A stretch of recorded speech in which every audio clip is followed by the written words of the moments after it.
Devil, my friend. Fashion. Things to wear. Possibly faces covered, but more importantly, covering up the bodies. Merch. We have that now. We are very, very excited to announce that Vampire and the Devil have partnered with our friends at Rockin' Horror Apparel. They are now taking care of the actual merch, the exclusive merch for the Vampire and Devil podcast, modeled by our very sexy devil right here. Oh, yeah. But we have all kinds of goodies to share with you. Got the hoodies, we got some shirts, we got some tanks coming up, we got some booty shorts, we got all the stuff you want to wear from the Vampire and Devil podcast, thanks to Rockin' Horror. Horns up, fangs out.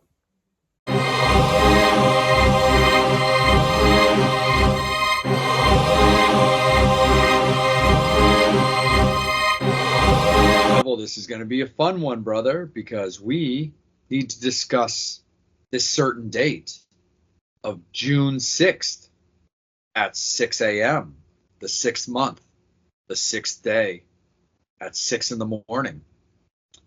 The number of the beast, the number of yourself. For those of our Fangs and Infernos who haven't figured it out, that can only mean one thing.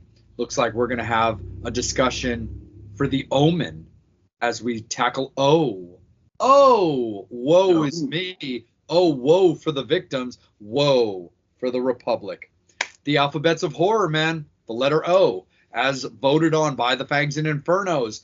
Pretty much the Omen outright dominated that particular poll. So let's get into it, man. 666, the number of the devil, the Omen. Oh, yeah. We're going to go into some Dominus, Cheesy Poofs, and Legolas. I mean, first of all, I just want to, come out and say that Damien is not the child like Michael Jackson. I am not the one. Damien is not my son or something like that. I'm not the father. Yeah, I am not the Faja. That was some other devil, not this devil. This devil has not impregnated 2 Americans and made a British child. Right. Mommy. It's like, wait a minute. I thought these 2 people were U.S. ambassador and an American. All of a sudden, like, just because you live in England doesn't mean your kid is going to have an English accent. Yeah. But no, for sure, dude. But I mean, this has always been a cool movie. I mean, it's always been considered very elite when it comes to the horror genre, and rightfully so. There's some things in this movie that, I don't like super duper love, but it's more of that over time aspect that, we'll talk about that when it becomes, time for that. But overall, I mean, it's the Omen. It's rightfully so considered, like I said, an elite horror movie. It's got basically 6 movies now. But it all started with 1976, and that's what we're going to talk about. And it starts off basically with the unfortunate, because this is an insanely dark movie. And the thing is, it's like, well, of course it is, Vamp. Like, it is about, like, the devil's child and, like, possessions and deaths and stuff. It's like, no, I get that. But overall, it's a very dark movie for that time. Like, it's not that far off from The Exorcist, which was really kind of pushing buttons and breaking down boundaries as well. And it's the idea of, like, it starts off with, like, stillborn babies. It moves into the regular birth of Damien. There's hangings, impalements, there's decapitations, but there's also deaths that are left up to the imagination, which are just as unsettling by the fact that you're left to your own devices and you're left to your own brain to kind of visualize what had happened and things like that. But it's an insanely dark movie. So while it does have the birth of a British child by 2 Americans, which is hilarious, but that's really simply more of the casting. It's Gregory Peck. I mean, Gregory's fantastic. He's got such an amazing pedigree. But overall, the movie is so cool as he's slowly and genuinely dealing with the figuring out of his child being the Antichrist, and are all of these insane situations that are going on a result of something Damien's doing, or are they just unfortunate accidents? Yeah, it was a cool thing about this movie too is like a lot of people like don't realize that like The Exorcist got a lot of bad publicity, a lot of bad press because of how graphic it was. And yet this movie has got a lot of praise because it's not as graphic, but there's still some pretty crazy graphic stuff in this movie. So I always found that kind of weird, but yeah, you got to give it up for Gregory, especially cuz like a lot of people don't know that like at the time they didn't think that he wanted to do this movie, and they almost kind of didn't even want to give him the script because he just recently lost his son. I think Yeah. his son was like between 17 and 20 something or something like that. He ended up committing suicide. So definitely with with the loss of a child and the kind of subject matter that the Omen was like, you got to play kudos for him because I mean it he probably a lot of that acting that he was doing, that method acting, was probably just drawing from a lot of that, like, depression and sadness and stuff like that from, from real life stuff. But Yeah. yeah. But I just thought it was kind of, an interesting movie to begin with because it's just like, you kind of just started off with it's like, okay, yeah, you're gonna go and they're doing little stuff and you just see I love the little trinklets of like how evil this kid is. But then again, really don't really maybe it's just the little kid playing tricks like in the beginning where all of a sudden they're just like walking around and they're like, wait, where the hell is Damien? And they see like the little thing and they see the water like, what the? And he's behind a tree like, ha ha ha, Yeah. like, I was just hiding behind a tree. You know what I mean? And things like that, you know what I mean? And then you get into it a little bit more where you find out, that he is the son of Satan and he is the Antichrist and all those good things and stuff like that. So you got when it comes into that, gotta love it.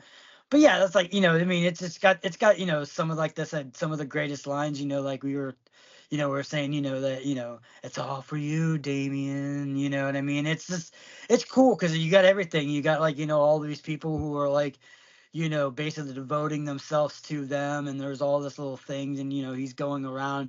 You have the photographer guy that's he's figuring out stuff, and sees these like clues throughout the whole thing, which basically kind of shows you how people are going to be killed. Like, he Yeah. took a picture of the one girl, and she had like a rope around her neck, and the priest that had the spike through him, and then even taking a picture of himself, he saw like a shard of glass kind of going towards his neck, which eventually later on in the movie when we talk about kind of loses his head over, but that's for another subject. But yeah, I mean, like I said, I always loved it. I thought the kid that they got to play it was perfect because, like I said, he's got that kind of innocence, but then he kind of just like does a lot of things. You're just like, okay, maybe he's just a weird kid, or maybe he's just a kind of spoiled kid, or something like that. And you're like, oh no, it's going that. But nope, he's the spawn of Satan. But the thing that's also so crazy about that, Devil, is the fact that, like, when it comes to horror movies that have a villain, and don't get me wrong, there is no denying that Damien is the villain of this movie. The thing that's so funny and interesting to me about the way that they designed this, shot it, and executed it is the fact that, like, you're used to the villain kind of being in the forefront, whether it's Jason or Freddy or Michael or whoever, or even just other movies, The Nun, things like that. You're used to these villains just being in the forefront, just fucking taking names and stuff like that. Damien's just kind of chilling in the background. Like, he's just kind of there, he's clearly pulling the strings, he's making everybody dance.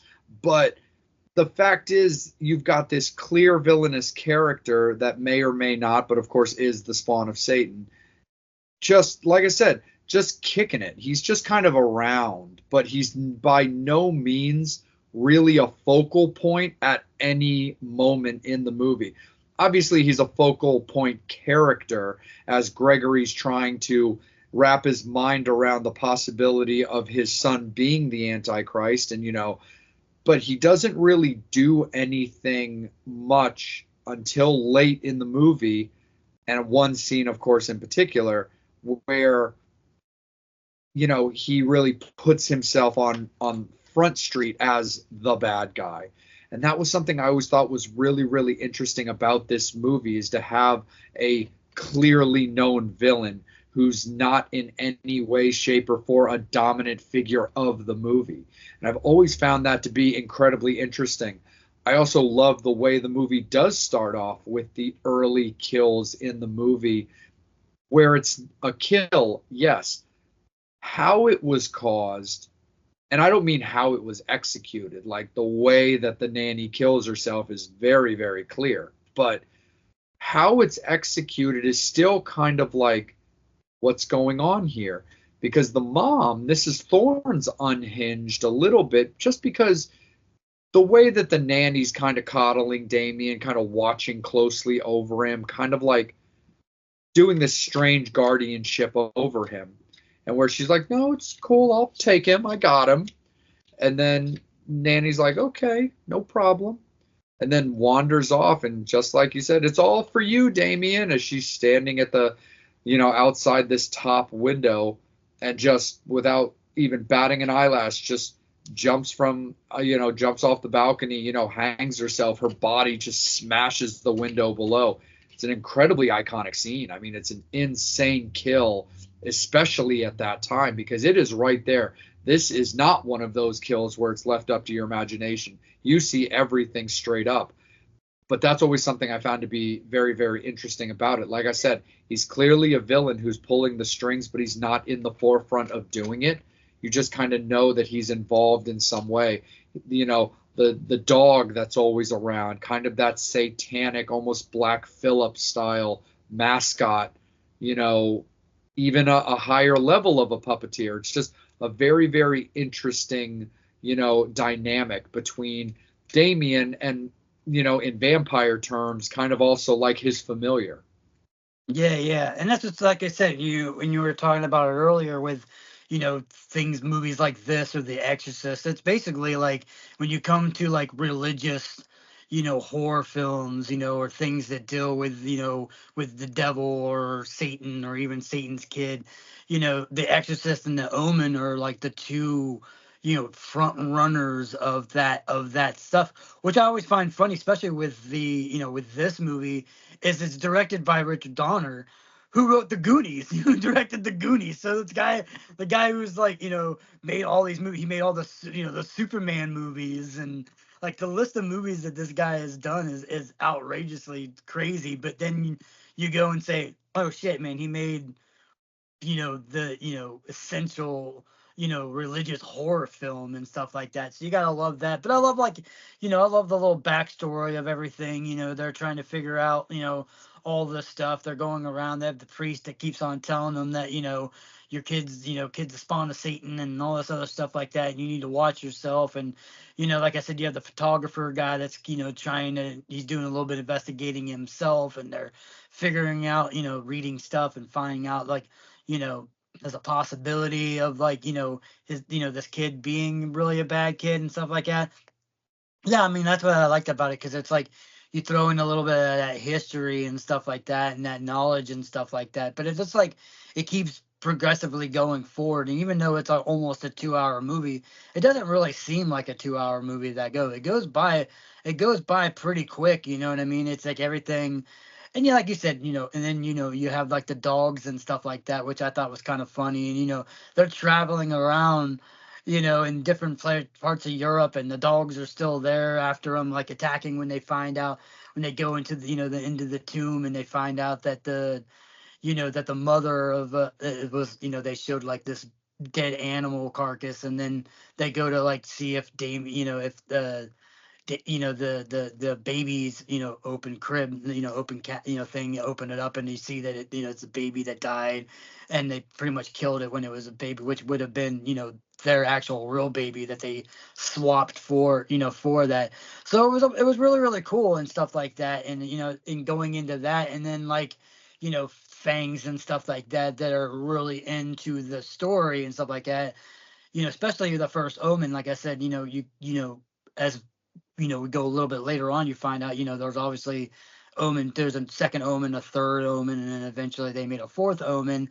Then they had, obviously, like with Hollywood, they got to remake everything. So there was a remake Hollywood, which kind of put some damper. And those last couple ones were kind of damper, not very good sequels and stuff And like I that. love me some Julia Stiles, and I saw it on Yeah. 6606. I was all about it, and I love me some Julia Stiles, I do, but at the same time, it was just kind of like, look, I understand you kind of have to strike while the iron's hot, mixed with like, well, how often are you gonna get a 6 month, a 6th day in a 6th year?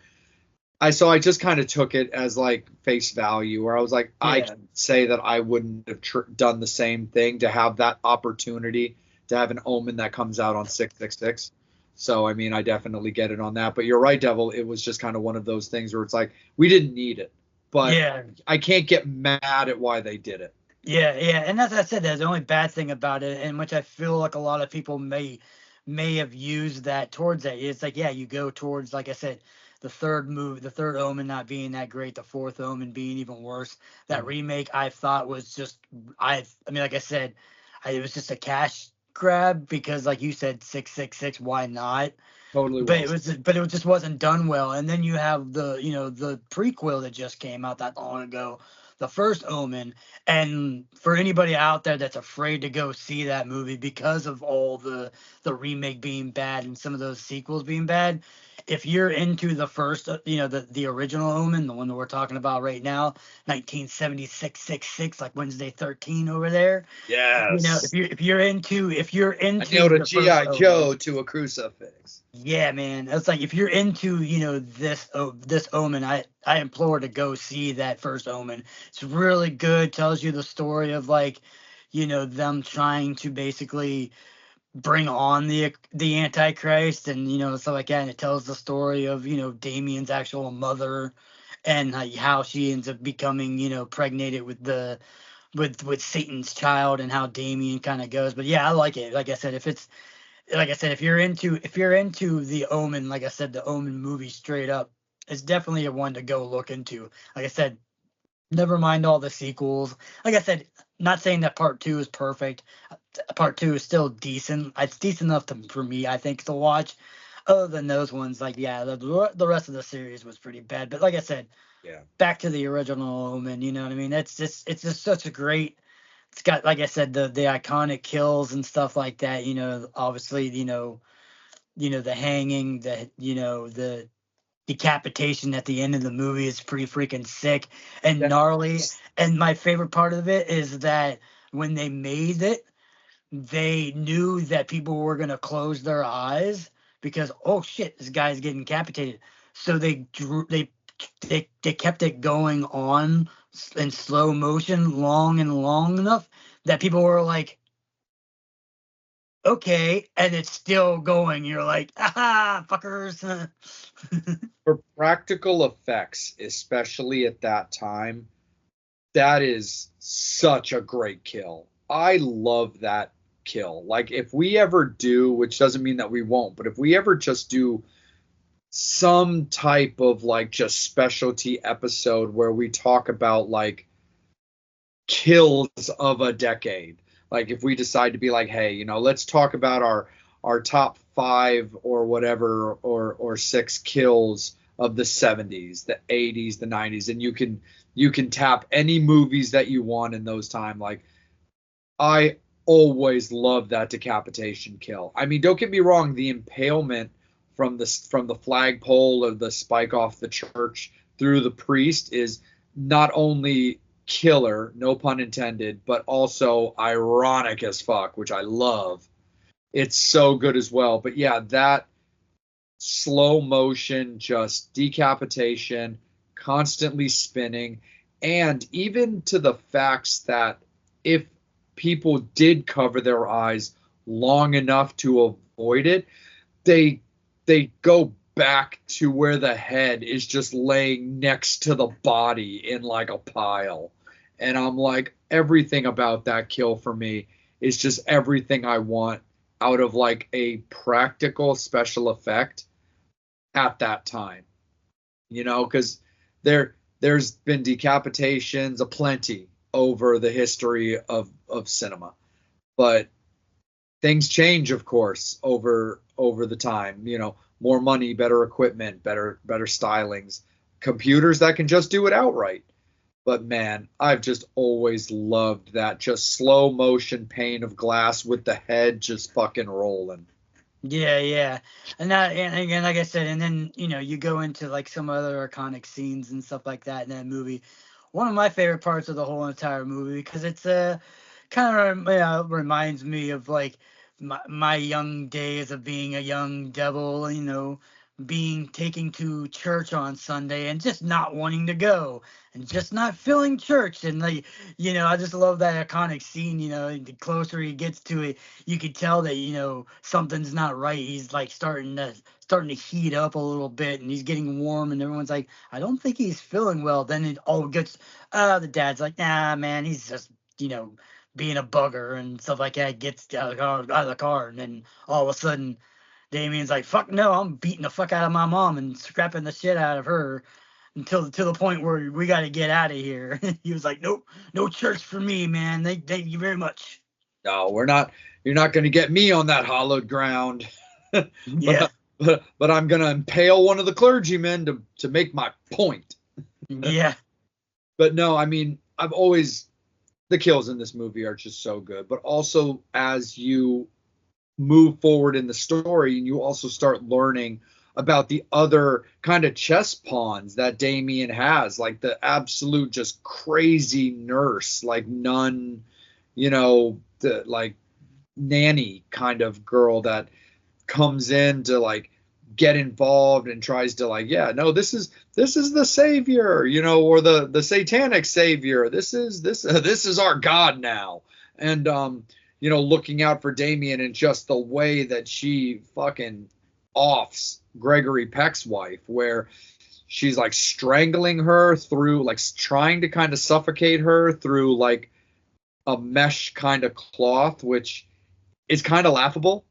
yeah, And at first, it's really weird because you're watching it also where Mrs. Thorne is like, she's got this wide-eyed expression, like this like look of terror, but there's no like screaming or being terrified in it. It's just this frozen like look that she's doing. And the fact that she almost kind of like they're trying to like plastic bags suffocate her, but through like a mesh shirt, is kind of laughable.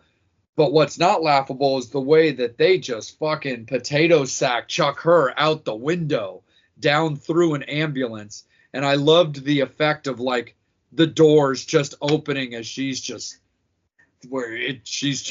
unalived. And that's an insane scene, man. It's like, it's one thing to be like just murdered at the hands of somebody, but to have somebody like doing something to you, but then to throw you in a way where you have to think about things on the way down. I mean, that's a whole nother level of that's fucked up. yeah, and like and one of my other favorite parts of this too, as well, is like when they're doing the backstory and they're learning all the stuff they need to do. They're figuring out all these signs that are gonna come, that are gonna come on, that bring in the apocalypse and bringing in the Antichrist and stuff like that. They're gonna, they're kind of navigating and trying to figure out what all these little sayings are and things like that. You find out that the Antichrist will be part of the world of politics. And you find out, like you obviously think in the beginning, that it is maybe, Gregory, that his, because him and his wife, because he's the ambassador of, of America in this, in this world, you know what I mean? So you're like, okay, maybe that's probably it. But so you're thinking, okay, that seems kind of like, okay, that seems kind of real and chill. Like, okay, and then all of a sudden you realize that, when it gets to the end of the movie and, they're, he's trying to kill Damien, and basically like, the police, squad comes and just freaking executes the shit out of him. Yeah. Freaking, execution style. Okay, maybe it's not to the, to the prologue of the end of the movie where it's the funeral for both the Thorns, and where's Damien right next to? Right next to the president and his wife. of the United States. And it's like, well, there's your political power right there. You know, what better way to bring the apocalypse than to have it, you know, have the Antichrist as the child of, you know, what is considered the you know, the elite of world politics and the American president and the wife American president. So it's like such an awesome thing where it's like, especially, you know, like I said, you know, we're never really super political on the show, but you know, when you look into it and stuff like that, it kind of, you're like, okay, yeah, that kind of makes kind of sense with like the way the world's going nowadays. Maybe, who knows? You know what I mean? Everybody's like, shit, man. Could you imagine? You know, like, okay, yeah, that computes. That makes sense now. No, absolutely. And that's the one thing. And when it comes to the ending of this movie, where I want to talk about this, but then I got one other point that I want to just talk about before we actually get into the obituaries officially. But like, the one thing I also really appreciate about this movie is they don't fuck around when it comes to the ending. Like, Gregory Peck's character is just like firing squad executed while trying to like take out his child. And that's also coming off the hands of killing the crazy nanny nun nurse chick, almost mafia style, like kind of like ice pick neck style. But anyway, he's just firing squad off, and within a minute, it's the end of the movie. Like, they don't beat around the bush. They don't try to give you opportunities to like, you can make your own conclusions after the movie, but they don't pussyfoot around where they're like, well, maybe this happened, or maybe this is the way they handled it. Maybe it was a, you know, when they do like, you know, military honors or whatever, they don't do any of that. They literally, Gregory is taken out. You see the funeral, Damien standing next to the president, and then giving that look, that smile over his shoulder in just frozen form, right to credits. And I'm just like, that's how you do it. And I've always felt that way as far as just like good endings to a movie that could or could not have a cliffhanger. I've always loved the ending of The Omen. It's just so direct, but just stops. And that's something that I really have always liked about the end of that movie, is it leaves you no doubt everything that Gregory assumed and pretty much everything that you assumed. But just the way they were able to get that actor at such a young age to smile and look that way was absolutely fantastic. And so I've always loved the end of The Omen. One of the things, though, that I do want to cover, that I just feel like we have to discuss it as just part of our due diligence when it comes to discussions. The only thing that kind of hurts me about this movie is I'm not the world's biggest fan of the acting. But for clarification, that's not a knock to Gregory in any way, or I just forget her name off the top of my head, but, you know, his wife, anything like that. It's quality and solid acting for the time, but I don't think it ages well. And I think that also does have a little bit to do with, of course, the style of the movie and the fact that it is the 70s. It's one of those things where when you see those reactions, certain kinds of jokes or certain ways of like talking, I don't always feel like it translates well, you know, almost kind of like you miss the punchline. But this is never, but under no circumstances am I ever going to knock the talent of Gregory Peck, because his catalog and filmography and credentials speak for themselves. But that's my only real negative thing when it comes to The Omen. However, anybody who watches the movie, if you're able to switch off your brain to where you know you're watching a movie and keeping it in context of the decade that it's coming out, I fully believe that you don't have anything to worry about. But if you're, you know, a fan of modern day horror and you're trying to watch, you know, all of the movies that laid the groundwork, but watching them with like modern day thoughts, I think it's going to be a struggle for you because again, it's a 2-hour movie that doesn't feel like a 2-hour movie, but a person can make it feel that way because this movie really does need the value of building it up to where it needs to be. Well, yeah, yeah. Because I mean, like with some movies, you can go and say where it's timeless and stuff like that. Or we've talked about like The Crow.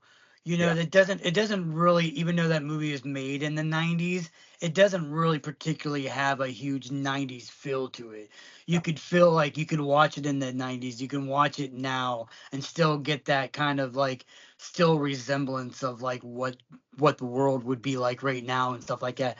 Where yeah, like you have movies like The Omen, it's definitely a very '70s movie. I mean, there's no denying it. Just the way that it looks, the way that it sounds, just the way the acting is, just the mannerisms of everybody. And like I said, especially, I mean, even you take, like I said, you take that first Omen movie, which is technically a prequel to The Omen, even though it's in that '70s world.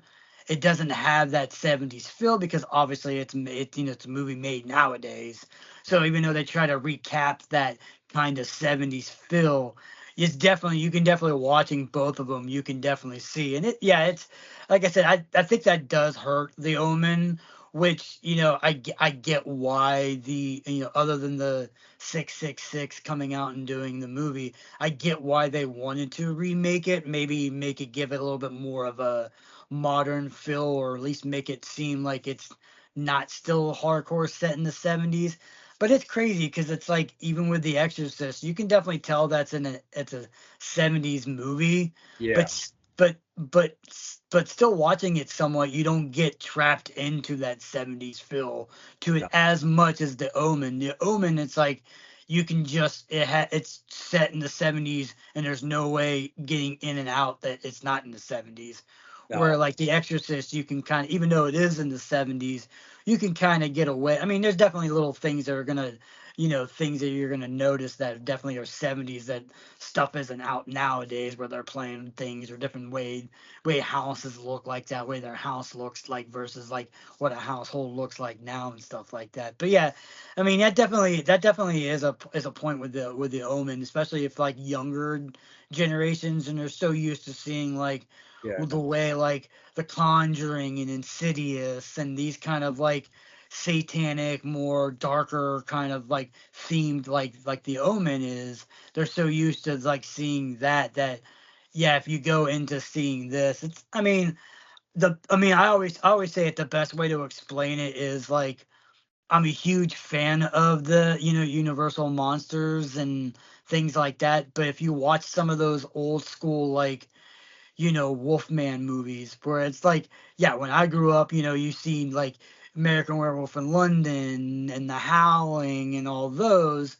And then you watch some of those old ones where it's like I was a teenage werewolf from like it's a, and you're like, you go to your parents, you're like, wait, you were scared of this? This was scary? It's a dude in a mask, you know what I mean? Not that the werewolf in a Werewolf American London isn't a dude in a mask either, but it's a little more realistic. So it's like, yeah, I mean, that's the only downfall of the Omen movie is like watching it now. I Yeah. can appreciate it because it's from a time period of close to when I was around. So I grew up watching a lot of those '70s movies and '70s television. But kids who are like nowadays, the 2020 kids and stuff like that. These Yeah. 15-year-old kids now, 19-year-old kids now are gonna watch this and be like, they'll get into some of the cool stuff. You know what I mean? Like the decapitation and all the cool that stuff. They're like, oh wow, that's pretty cool. But I think it's gonna be like they're just gonna be like half in and half out sleeping while they're trying to watch this movie because it is a slow burn Yeah. movie, especially for a new generation. And that's the thing. Like, if a modern day horror fan and a modern day horror fanatic watches the first Omen, I mean, they're gonna like it because, like you said, that movie's very well done. But if they watch it first and then want to go back to, and learn and watch what it is a prequel of, and explore, the movies that birthed this eventual prequel, they're actually they're setting themselves up to hurt themselves, because they're going to be spoiled also off the new school practical effects, where things are more polished. There's more money. There, again, better equipment, better certain things. And then you go back, and again, it is very 70s. It also has that 70s look. I'm not just talking about acting or clothing or anything like that. I'm talking about the actual shooting of the movie. It has what I kind of like to refer to as that like perpetual gray of like the 70s, where even days in that Omen movie that are sunny days, the movie itself just looks kind of gritty and gray. It's just the way, again, also, it's the way that the film was back then and the equipment you had to shoot those movies. A sunny day isn't always going to come across like it would nowadays, is just like, oh, wow, it's so beautiful out. Yeah, it's beautiful out, but it's still going to kind of look like it's a cloudy day. Yeah. So it's that same kind of thing, Devil. It's like, there's so much to appreciate about this movie, and even modern day fans, if they're going to explore the series, the franchise, it's very important to properly start it where it is. It's one of those times where you really want to go forward in order to go back. Like, you don't want to go back to then go forward, because stylistically, just the way the movies are done, the first Omen and the Omen, they don't bridge each other well. The explanation is excellent. The way they thought through the script is incredibly well done, and you could tell they took the time to get it right. But if you want to watch things for that straight bridge from one movie to another, you can't do it that way. You're just going to hurt yourself. Yeah, unless you've seen them both already, Right. Then you can go back. You can go back and watch it. I mean, it's just, it's, I call it the Star Wars complex. You know what I mean? Where it's like, he wanted to shoot 4, 5, and 6, and obviously 1, 2, and 3 are supposed to be newer and stuff like that, and but you're like, yeah, okay, this is, their explanation is, well, yeah, there was a war and now everything looks grittier because they had to go back, to more, less technology because war, and it's like, yeah, okay, whatever, that doesn't make any sense. So yeah, it's definitely yeah, you even though it's good to go into that first Omen and then go into Omen 1, yeah, you're probably better off watching, if you haven't seen them yet, is the watch it in 1, 2. I mean, it's good to go watch it 1, 2, 3, and 4, then watch the prequel, and then go back and just watch 1 again. Then, because then after, now that you've seen 1 and 2 and 3 and 4, and you watch the prequel, you can go back, because that's what I did. I went back after I watched the first Omen. I went and watched the Omen again, so that, like, just to see that kind of, continuity. I mean, yeah, granted, there are errors that were done, and you're never gonna have everything right, but I thought they did a pretty well job of the transitioning from the prequel movie right into the Omen. But yeah, Yeah. it's definitely one of those ones, like you said. Yeah, it's go forward before you go back. No, absolutely, Devil, for sure, man. So, on that note, let's jump into the obituaries. Let's talk about how we want to rank this on the obituaries. I think it is very safe to say, though, that we are going to do better than 666 out of 10. I think, this movie definitely deserves something of quality when it comes to the ranking. But still, at the same time, let's talk briefly a little bit about it, man. It is the Omen. It is based around Satan. So let's start with the devil, my friend. How do you look at the Omen? I mean, like I said, for me, like I said, I mean, other than The Exorcist, this is probably one of my favorite, as far as, like, this type of world, with devils and satanic and the Omen child and all that stuff like that. I love it. Like I said, I mean, granted, yes, watching it now versus watching it back then, yeah, you kind of see things a little bit differently, and you're like, oh God, this is, but like, oh, this is kind of not really cheesy, but just kind of like that slow burn, where you're just like, oh my God, these characters, I can't wait for this, the priest, that gets, the stake through, the spear. It's just an annoying character throughout the whole. He's like, oh, you're your son. Oh, you're listen to me. Oh, he's the fucking devil. It's like the Just it's like like the I'm like, dude, you're priest not of helping Little your cause, Nicky. and I was like, you're making yourself sound more insane every time you keep on like stalkingly, go after, the Mr. Thorne the whole entire time. It wasn't until, and rightfully so, it wasn't until he said, oh, your wife's in danger, till then he was like, okay, now what are you gonna tell me? And then then he goes, oh, starts spilling a bunch of other shit. Like that character was It's just like the so priest annoying. from Little Nicky who keeps fucking himself up because he's exaggerating everything. Yeah, yeah. He's like, I'll see the devil. He's like, You so it's make like, yeah, people there's very like, nervous. yeah, so there's definitely, there's definitely like parts of that, but like overall, like I said, I mean, I think it's a fun movie. I've always liked it. I thought, like you said, the ending is perfectly where, you just see Damien's face and you're like, oh, that little fucker. You know what Dude, I mean? Just that grin. The two parents that he's got. He's like, well, yeah, why fuck with an ambassador when I can have, a president of a whole entire nation basically just like at my whim, and the amount of power that I can use and wield and stuff. So it's just kudos for them finding such a cool but yet very creepy looking kid. I mean, that kid is creepy looking. I don't, even if he wasn't Satan's son, he would be creepy as shit. He was just like the looks and the mannerisms that he does throughout that movie. And like I said, does that stare is it's like, yeah, this kid is definitely the Antichrist. So, kudos for finding, like I said, especially because, like I said, them filming it in the UK and stuff like that. It does make it funny when you have two American parents and he's mommy, speaking in such a British accent. It's just like it is kind of comical. Luckily, the kid doesn't talk very much in the movie, so you can kind of not get away from his ridiculous accent throughout the movie. But yeah, I mean, for me, it's definitely I'd have to put the Omen at a 7.0 on the scale.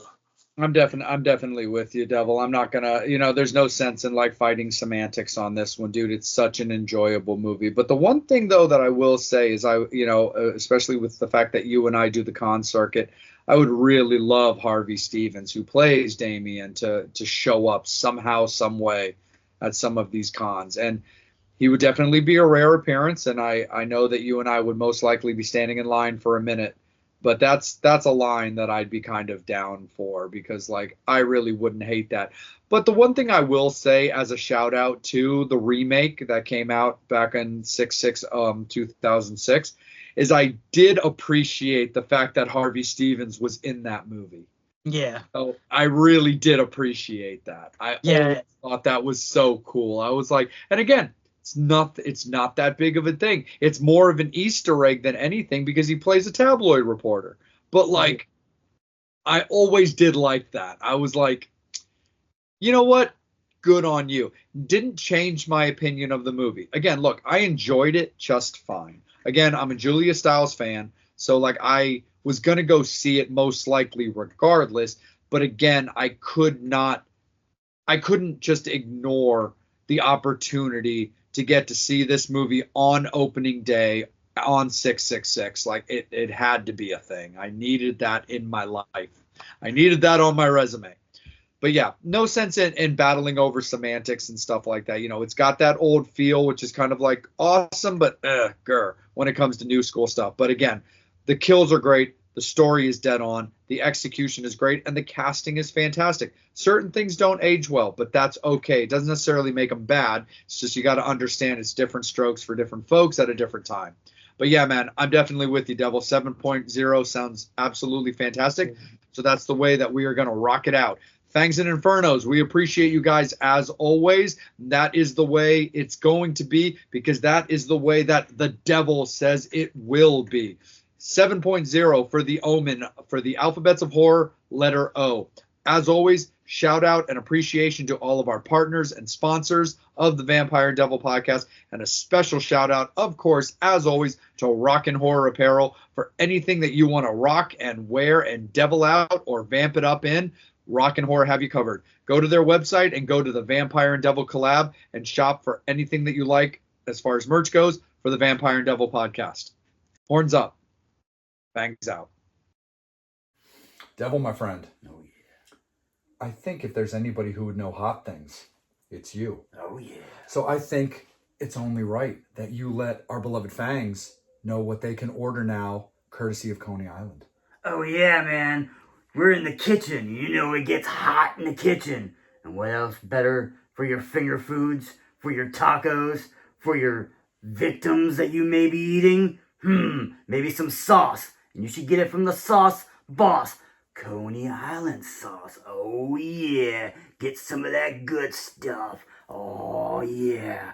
You like to sprinkle it on anything. You could sprinkle it on your fingers. Sprinkle it on your toes. Sprinkle it on your hose. Anything you want to sprinkle goes. Absolutely. We have partnered with Coney Island Saucery. Aaron is fantastic. We really appreciate all the love he's given to the show, and we're very, very pleased and honored to be a part of him. So he's got 4 sauces out of various heat levels to enjoy on all your various foods, but also for anybody who is already following his socials, our socials, or is about to be, newly announced partnership with Slayer.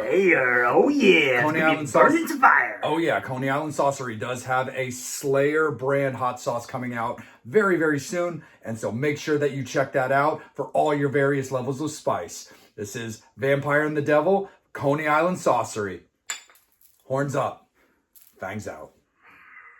Devil, my friend, I think we should have a little quick conversation about everybody's respectful celestial abodes, where it be my little coffin, where I lay my head at night, or at times that you feel that you just want to go back down to make sure that hell's not getting out of whack while you are away. Let's talk about it. Vampire and Devil's newest partnership in Twisted Vines, our dear friends, Chris and Sarah and Cadaver.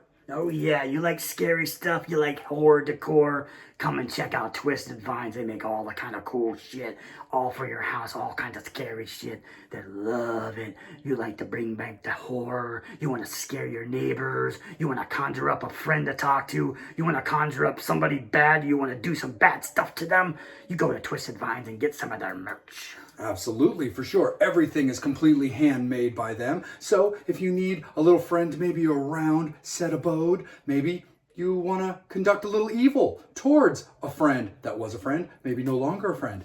They have voodoo dolls they can do for you to allow for such activities. But you know how much we love our Ouija boards, my friend, and they make all of those by hand. They took care of your beloved vampire with a nice Nosferatu board, but the devil, he happens to be a Munsters fan. And not only do they do boards as traditional rectangles, but they can put a little bit of coffin flair in them. Oh yeah, look at that coffin shape Munster board. Yeah, you wanna conjure up Mr. Herman? You wanna ask him how Pet Cemetery was? You can do it on this board. Oh yeah.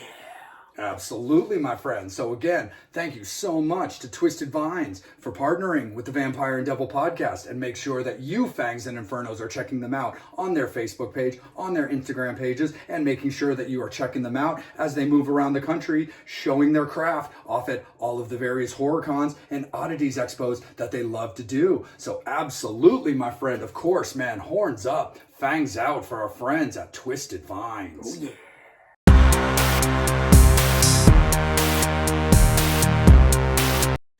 Hey, it's your boy the Devil here, and we're gonna talk about the devil in movies.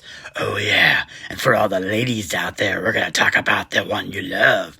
Oh yeah, Johnny Depp. And we're not talking about the 6th, the 7th, or the 8th. We're talking about the 9th gate. Have you seen this movie yet? Oh yeah, it's got all kinds of things that I love. It's got, satanic books. Oh, satanic women. Oh, fire. Lots and lots of fire. Lots and lots of blood and guts. Oh, yeah. And Frank Langella. You can't forget him. Oh, yeah. Have you seen this movie yet? You need to go check it out, because the devil said so. All right, Devil, my friend. Sharp teeth, deep waters, blood, and being stranded. That feeling of helplessness. It's a lot that we can talk about with that kind of criteria there, my friend. But what do you say that we take a deep dive and we talk a little bit about sharks on this particular showdown, my friend? Oh yeah, we're gonna get into Shark Week before Shark Week even starts. Absolutely, we are, man. We're going to talk a little bit about Deep Blue Sea up against Mrs. Deadpool. I mean, The Shallows. Deep Blue Sea against The Shallows, man. It's going to be a good one, man. It's going to be a lot of fun. Why don't we jump right into it, man? We can talk a little bit chronological order as we swim back to the 90s and talk a little bit about Deep Blue Sea. Definitely the dominant cast, but that also kind of has more to do with the fact that there's only really two players in the other movie, and one of them is CGI. But we will paddle out into those waters when necessary. But Deep Blue Sea, man, I've always really enjoyed this movie. I think it's really, really cool. When you and I were talking about sharks, this movie kind of automatically came to mind for me as something that I'd like to talk about because, again, you talk sharks, people that are really big campy fans are going to think Sharknado, but of course, fans in general instantaneously going to think of Jaws. And well, we've had a Jaws discussion, and we were super down for that. It was Jay was a tricky category and stuff, but Jaws is absolutely iconic. People are still scarred of the beach, but Deep Blue Sea is a very, very cool one, as it also touches on a little bit of that scientific action there, as the movie is really based around shark studies that have gone wrong. Yeah, it's pretty crazy too with this movie too, because I completely forgot like how big the cast of this movie was. And it was like, Jesus, man, it's like you can just, and it just goes to show sometimes too that just because you have 30 A-lister, Hollywood actors in a movie doesn't necessarily mean that this movie is going to be any good. And and that's what that's what I'll precursor with this. Like I said, I mean, it's a fun movie. I went, going back and watching it, I realized how bad this movie really is. But then again, it really is like, because I mean, bad in a certain sense, you know what I mean? Like, yes, the CGI and parts that are really, really bad, but you got to realize it was during that brink of like early CGI, so of course it's going to be bad. It doesn't have the technology that the predecessor, what we're talking about later on with The Shallows, being a newer film where it's got a little bit of that technology and stuff like that. But it's one of those ones that I don't know. I kind of feel like we'll figure this out when we're discussing it. I don't think it's going to be as bad, but it kind of remind me of that when we did the werewolf one with the cursed, how bad I didn't realize that movie was, and when watching this movie, I was like, oh, I forgot how like overtly stupid sometimes this movie is, but Yeah, to a better extent. Like it's way, like I said, I'm not gonna say that it's in that cursed line, but it's it's not going to be a definitely flawless fatality. yeah. I, It's just I, it was just one of those ones where I was like, oh my god, I forgot how like idiotically stupid this movie was sometimes in certain parts, and then like the CGI being really really bad, and some parts you're just like, what the hell? And then like I'm over, everybody knows the main thing in this movie with LL Cool J and the song, I'm watching it, and it's got the subtitles on, and not only did it 30 years later blow my mind, the whole entire time I thought he was saying deepest bluest, my head is like a shark's fin, but he's saying my hat is like a shark's fin, and I was like, wait, when the fuck was it ever a hat? I always thought the line was a head. yeah, My head is like a shark's fin, but I'm like, no, his hat is like a shark's fin. And I'm like, well, that kind of makes sense because LL Cool J was always wearing a hat, and stuff like that. That bill. And I'm like, wow, I'd never realized that that's the whole entire time I'm always singing that song, because that's the main thing. The first thing when anybody thinks of Deep Blue Sea, that's the thing. That's just that song. Everybody just remembers deepest blues. My head is like a shark's fin. And I always thought it was head. Then all of a sudden it was a hat. So I was always blowing my mind. But yeah, like I said, you got him in it. You got Thomas Jane, who all of us love, as a crow lover to one crow lover, and Punisher to Punisher. I don't care what anybody says. I do love the Thomas Jane Punisher. too. It's got its parts that maybe not as good, but people shit on that one. I still think Thomas Jane played an awesome Punisher. So you have him. You have Samuel Jackson in a weird role where he's not saying the motherfuckers, or he's kind of scientific, And he goes to try to explain something while he's sitting next to the water, and he gets chomped. And you're just like, why would you do your spill by the water? I kind of like the fact that they punished him for it. Like, oh yeah, you're not going to say your iconic motherfucker line in this movie. Well, we're going to kill you for it. So I kind of like that. I'll tell you though, Devil. Like, I understand everything that you're saying there. I don't fully see it that way. That's one of the only reasons why I know that this isn't going to be a flawless fatality, where both of us just collectively, for the werewolf episode, kind of looked at each other like, yeah, neither one of us really thought that through. Because when we're putting together our showdowns, we really want them to make sense in some way. And it made sense at the time for that werewolf episode. And then ultimately made no sense whatsoever, as we were like, this movie can't win.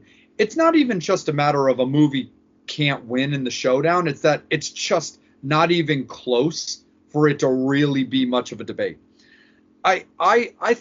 I think you're being a little hard on this movie, but at the same time, it is different strokes for different folks.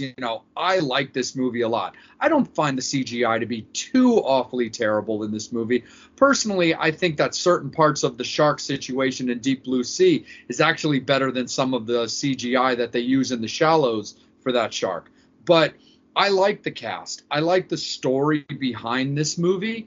And I like kind of the overall execution. There is definitely a lot of camp that you are not wrong about. Like the relationship that LL Cool J has with his bird, the overall just stupid decisions that these smart people make is definitely worth acknowledging. Like, they're doing so much stuff close to the water that when something bad happens, it's like, of course it did. Like, for the one guy to not be paying attention right next to the quote unquote sleeping shark. Well, of course it woke up and jumped up and bit your arm off. Like, of course it did. Like, how stupid can a motherfucker be? I like the conflict right after that, where when Thomas Jane is literally like, oh, hell no, fuck that shark, and goes to kill it.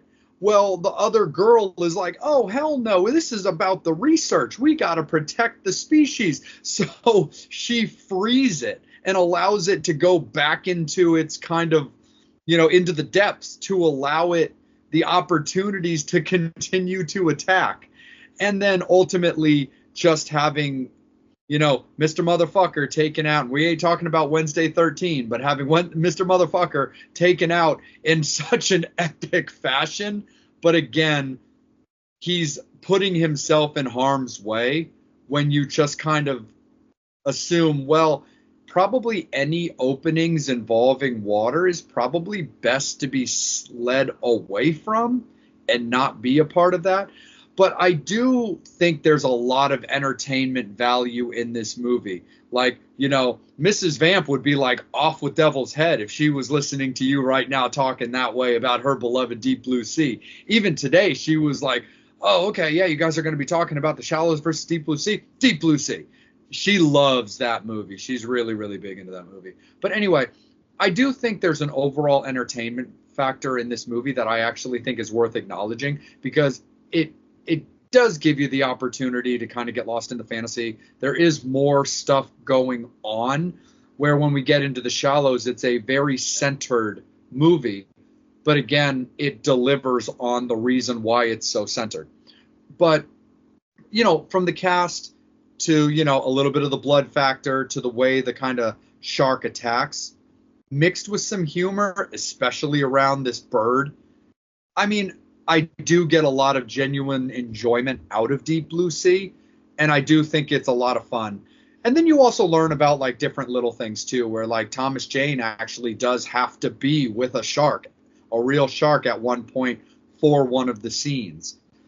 And I do think it is funny the way that certain kills in this movie were very Jaws reminiscent, kind of like they are tipping their cap to the OG. Yeah, I mean, like I said, yeah, I mean, like I said before when I did that, I'm not precursoring this movie as being as bad as The Curse. It No, was no, just one of those. It was just one of those movies that if people would talk about shark horror, I would always name Deep Blue Sea. It's always up there on the list.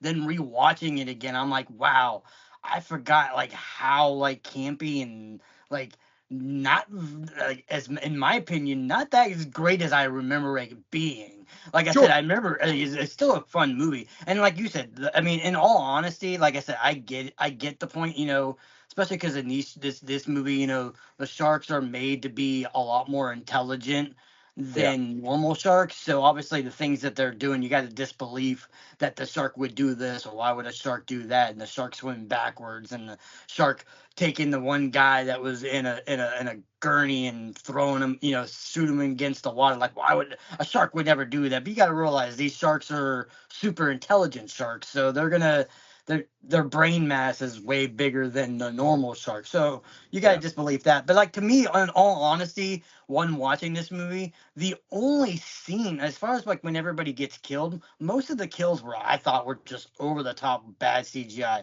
But like I said, I mean, not bad for watching it in today's standards. When yeah. they came out, they weren't as bad. But if you watch it versus today's standards, you're like, okay, this is so computerized, cheapy, cheesy, where it's blue screened and You you can could tell the tell. 25-year gap. Yeah, yeah. So it's like you get that, but like in all honesty, in this entire movie, the only really part of the whole entire movie that honestly looks real and is almost like I can almost take as a real shark attack is that beginning scene with the sleeping shark and the dude getting his arm chopped off. Yeah, That looked like legitimately like real. You know what I mean? He's by a shark, his hand goes to it, boom, it takes it off.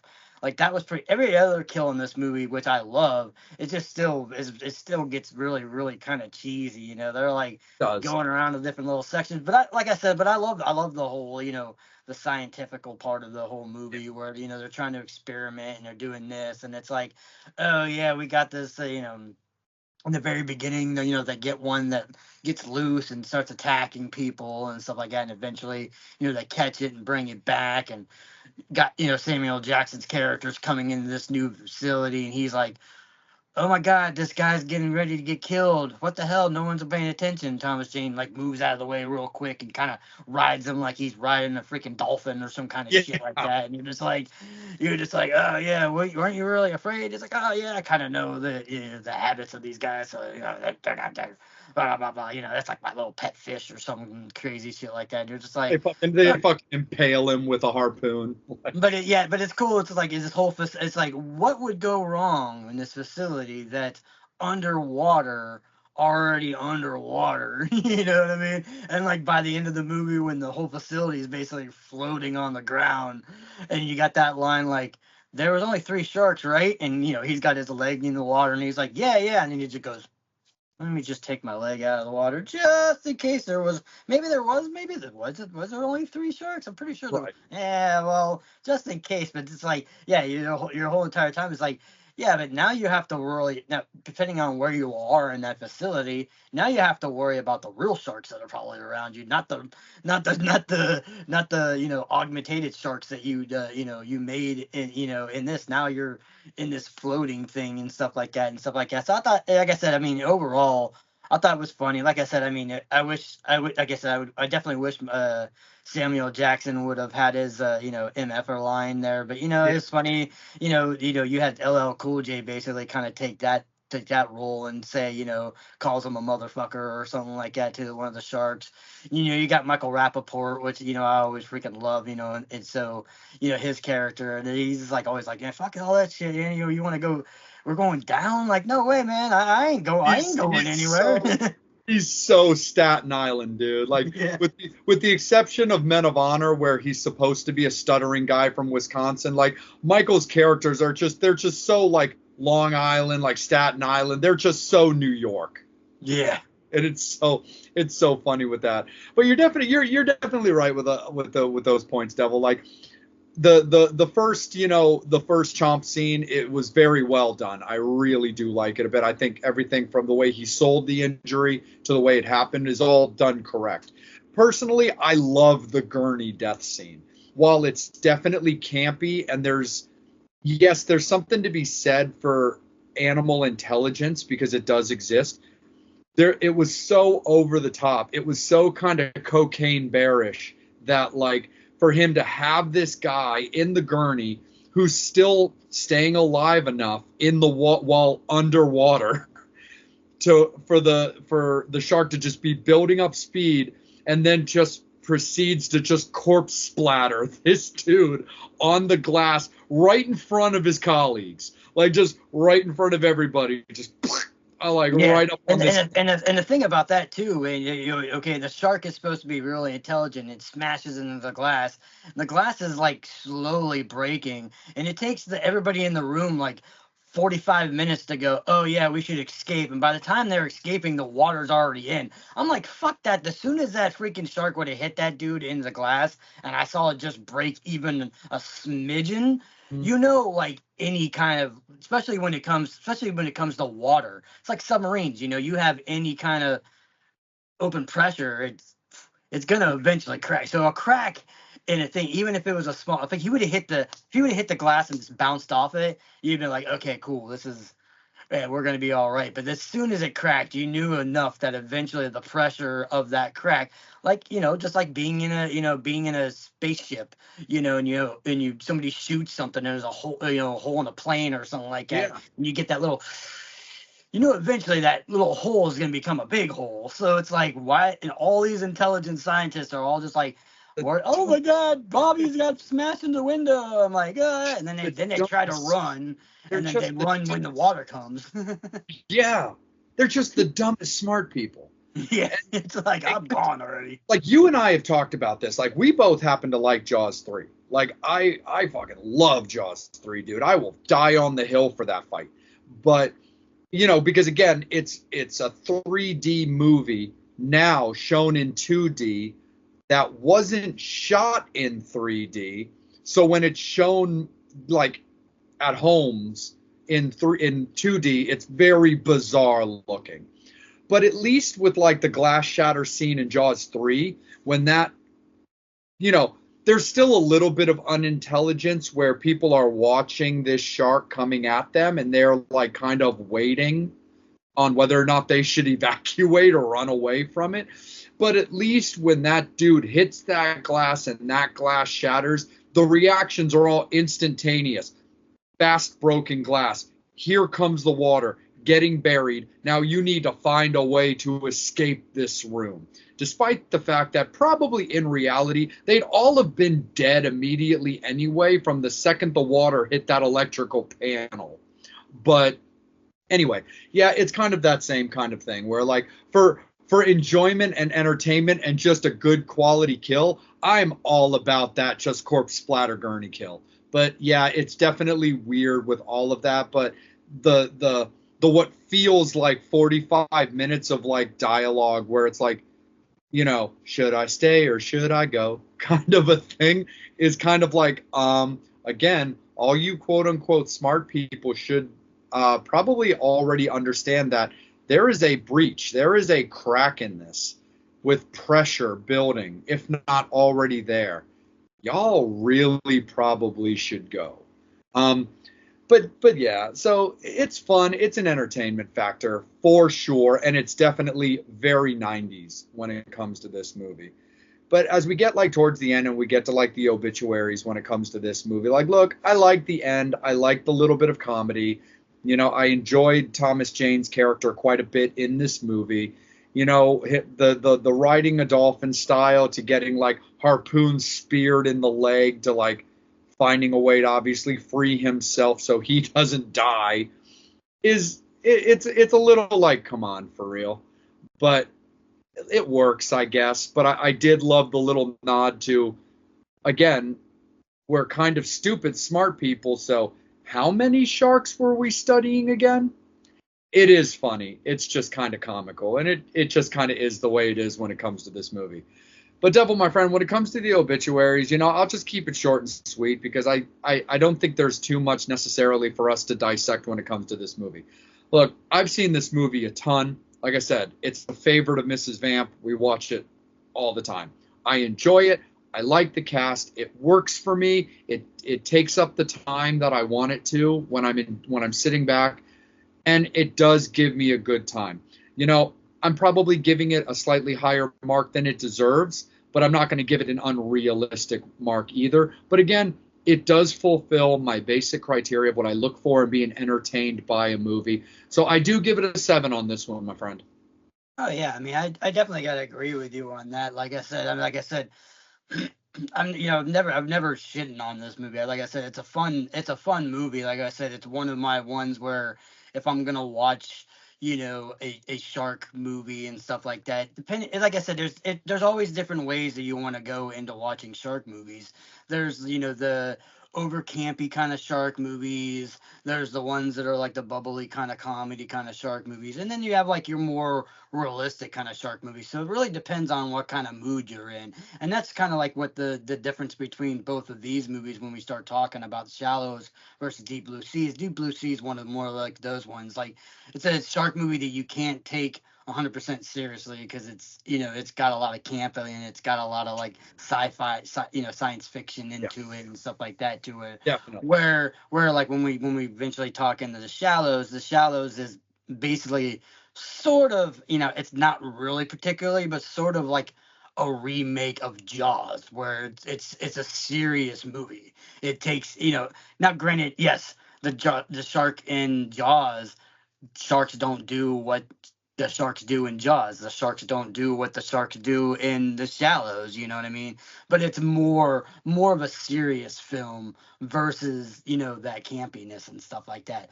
Yeah. But yeah. When it comes to that, I love those ones and stuff like that. Yeah. I mean, ultimately, like the greatest camp, is Sharknado and stuff like that. But like you were saying, I'm a huge diehard Jaws 3 fan, and Jaws 3 is considered the campiest of all of them. Although I go to argue and say that 4 is probably the campiest out of all of them and the worst, Way more because campy than it's Jaws way 3 more ever was. it's way more camp than part 3. And it's like, part 3 was supposed to be intentionally camp because, like I said, it was marketed as a 3D movie. So like I said, when you watch it, it's got things where you're like, okay, this kind of makes sense if you're watching it in a 3D world. Where yeah, the campiness in part 4 is just bad writing and bad acting. Yeah. It's like part 3, I was like I said, I will go and say that's, I mean, other than the first Jaws, that's probably my favorite Jaws out of all Same. of them, just because I think it's entertaining, I think it's fun. Why not have a shark movie that's basically killing people like in a somewhat of a Sea World kind of type atmosphere? It was just a cool concept, and that's what's kind of like, it was kind of cool. I like the fact that they were talking about making these sharks a lot smarter than they really are, which ultimately is like the dumb thing. It's just like, it's like making AI. You know what I mean? You don't take something that's considered a top predator, in the water, make it even 10 times smarter than it would normally be. Because like I said, even if those were just regular 3 sharks Hmm. in that situation, now, yeah, granted, now the gurney, they wouldn't have smashed into the gurney, but let's just say, the facility goes down and all of a sudden it starts sinking and you're on the water with 3 sharks, which I thought was kind of cool because in Jaws, Jaws is like, when you think about predatorial sharks, that's the cool thing I like about this movie, is they didn't go the great white route. Yeah. They're mako sharks in this movie, which makes it more interesting. Is like people think that like that Deep Blue Sea is a great white movie. They're not. They never even once say that they're great whites. They say they're makos. Makos are a little bit bigger, but the main thing about makos is makos are faster.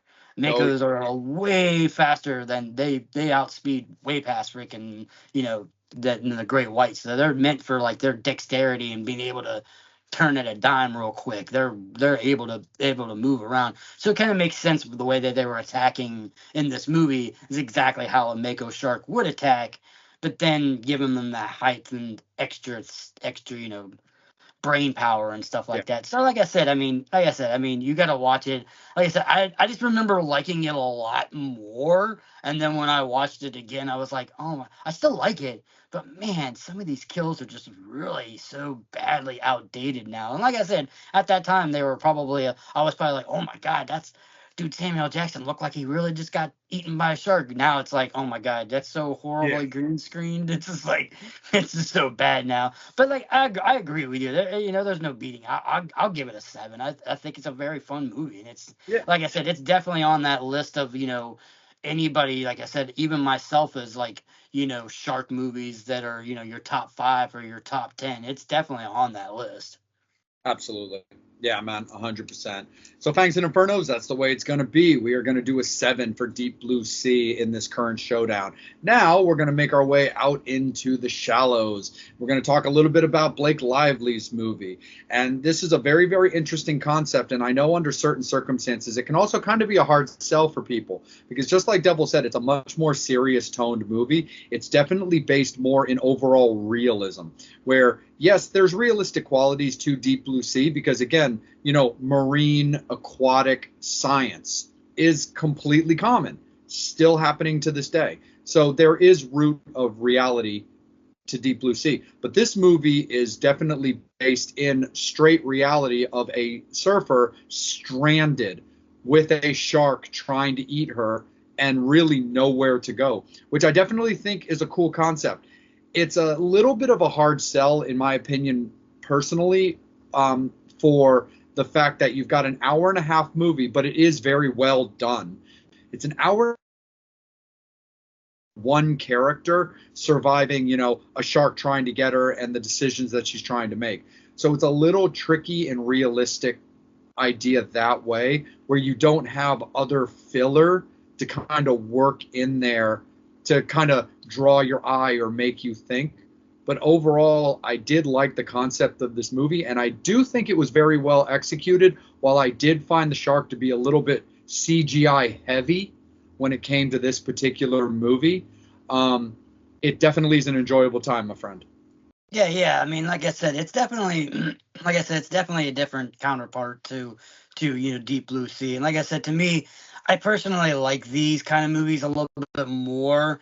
Like you said, yeah, you could always use the benefit of more characters sometimes and more things like this and stuff like that. Where this movie just kind of like gives you that real world like kind of feel to it, where she's by herself, things that legitimately have happened. Like I said, sharks typically don't really do what they do in this movie versus what in real life. You do got to realize that, like, that's the only problem about these movies. I love these movies, but then I also hate these movies because it just does a lot of misconceptions of like people honestly believe that like this is like legit real life, like, and stuff like that, that if you go surfers that go out and stuff like that, yeah, granted, it's gonna happen. You know what I mean? You're in their territory.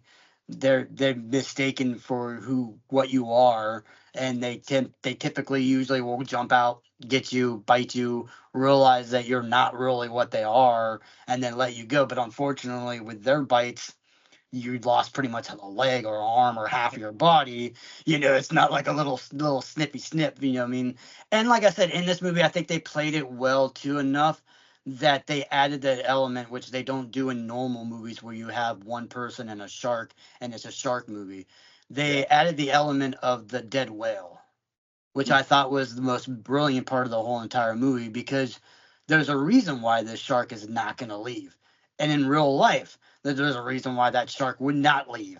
There's a dead whale. That's, you got to realize, man, for a shark, when they eat, they got to expend a lot of energy to move around a lot constantly. Yeah. So you have this dead whale and there's no real competition. There's no other real sharks in this area as of right now.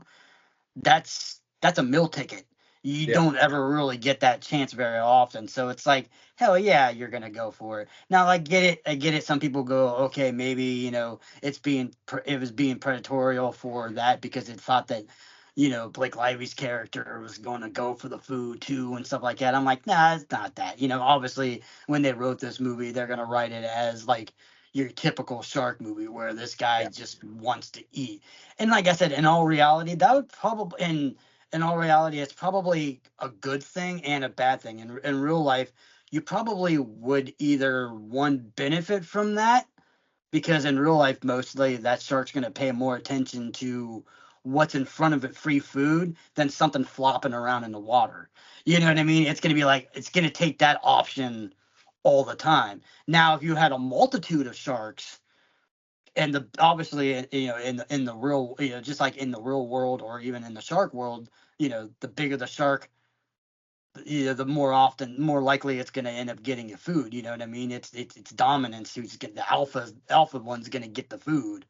So like I said, so that's kind of sense like that. But I mean, I love the fact, like I said, she's going out, I love the fact that it was like a secret beach that nobody wanted to talk about and stuff like that. And like the natives that are around the area are very kind of secretive about this beach because they don't want everybody to know about it because it's a good prime surfing, area and stuff like that. So you have this like secluded beaches, which are everywhere. And like, it kind of gives you that like sense of it where the whole entire time where, you could be going, in real life, you could go out to a secluded beach. There's nobody around, you do get attacked by a shark and what are you going to do? And maybe your only friend's going to be a seagull that gets hurt and she's going to name him Steven Seagull, which I thought was the coolest character in the movie. Yeah, added that little bit of comedy to it and stuff like that. Kind of like, you kind of like, Tom Hanks in Castaway when he's talking to the Ball Wilson and stuff like that. You're just, you're eventually, by yourself for a while. You're gonna go a little delusional. So why not talk to a CGI bird? No, for sure. I mean, and one of the scenes that I also really loved is like the jellyfish scene, when she's kind of like trying to maneuver and, get away. I like the fact that she, is getting stung because you're still also in their foreign territory. And people they often forget that, jellyfish are very dangerous and they're poisonous and they hurt, but they look so beautiful and they're so cool. Like whenever I go to aquariums, sharks and jellyfish exhibits are by far my two favorite exhibits to go and visit whenever I'm in an actual aquarium. But I love the jellyfish scene, the craziness too of the shark just coming in and just ripping apart the jellyfish as well. The only thing for me, like one of the things though, is like that's a little bit for me a hard sell when it comes to this movie is the whale, like you said, is incredibly vital to the story that it's telling because it's the reason why this shark is in predatory mode is because it's eating, it's feeding, it's building up its energy, it's got that taste of blood. But it's a tricky sell for me as an overall story for Blake to be attracting this shark so heavily, despite the fact that there's this whole thing for this shark to be preoccupied with, And of course, I understand that an animal isn't necessarily just going to spend hours or days or a week just constantly eating this buffet of food.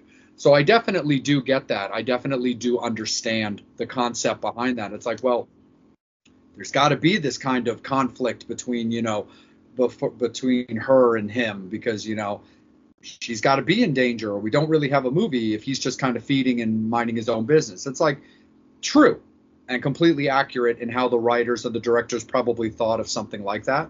But also at the same time, I do think that they could have concentrated a little bit more simply on evening it out a little bit. And I'm not talking about crazy commitment to the whale, but I feel that if they had maybe spliced in, and they didn't have to be a lot of time, but if they had spliced in maybe a little bit more of the shark feeding on the whale, just in little bits, just here and there, so it didn't just seem like the shark eventually gave up on it and was just super committed to attacking this person. And that was just one of the things that was a little like, tricky for me and sort of a hard sell is once the shark got his attention on her, it was such a commitment to only her to where it kind of, backburned an important reason as to why the shark was there in the first place. So again, I get it. I totally understand because I understand the purpose of the movie. But I feel like a little bit of balance wouldn't have been, wouldn't have gone unappreciated. So I have a question for you then. Yeah. So okay, so you're talking about now granted, like I said, that's the only problem about these movies where you compare these two.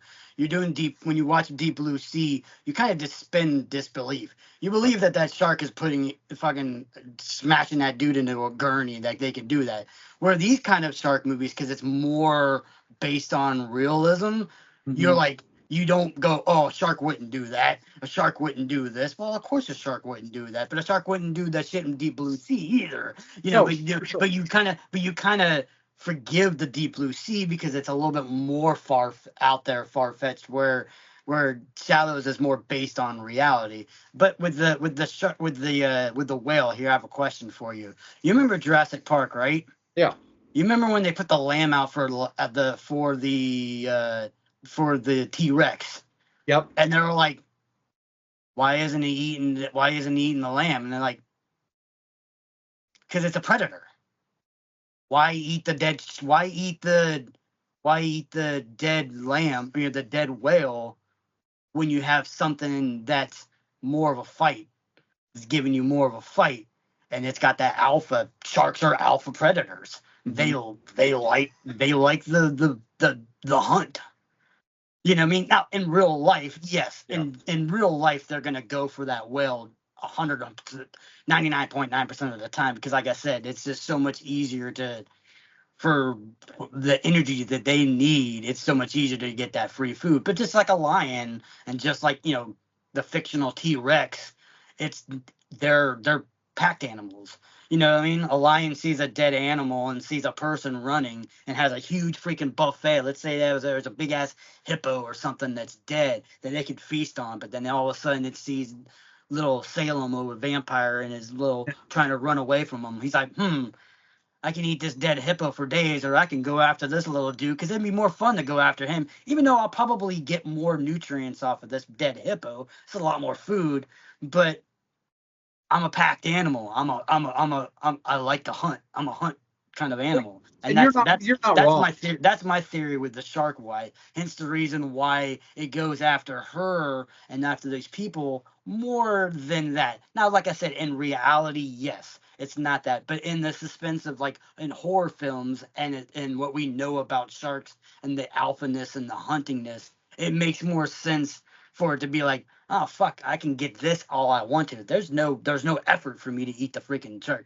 But I like the thrill of the hunt. Hence the reason why he's going after her and goes after her to the end until boom, he gets to that fucking spike in the throat kind of shit, and it leads to his demise. Just like every bad character. Why did Darth Maul piss around with him and stuff like that and start doing all this stupid little shit and then get chopped in half? If he would have just fought him like a normal person and stop being arrogant, that's what you get. So that's what the shark got. He got the raw end. He could have just ate that well, leave that little girl alone, and would have lived another day. But nope. Yeah, and you're definitely shark's got a shark. There is a certain amount of like new flavor that does play into the movie and also plays well into your point as well, because as she's struggling or doing this or doing that, she develops these various injuries throughout the movie that does allow a little bit of like, oh, okay, well, I can smell and I'm engulfed in this blood with this big feast or this, flavor palette. And now it's like, oh, French cuisine or whatever, like, oh, okay. Now this has hit my nostril and this is kind of a thing. And I think also you do make a good point where there is a certain amount of like, cats with the laser pointer, to it as well, where it's like, well, I know this thing is here. It's not moving. It's all good. But now it's like, wait, there's something that's catching my attention. And now I kind of want to go after it and stuff.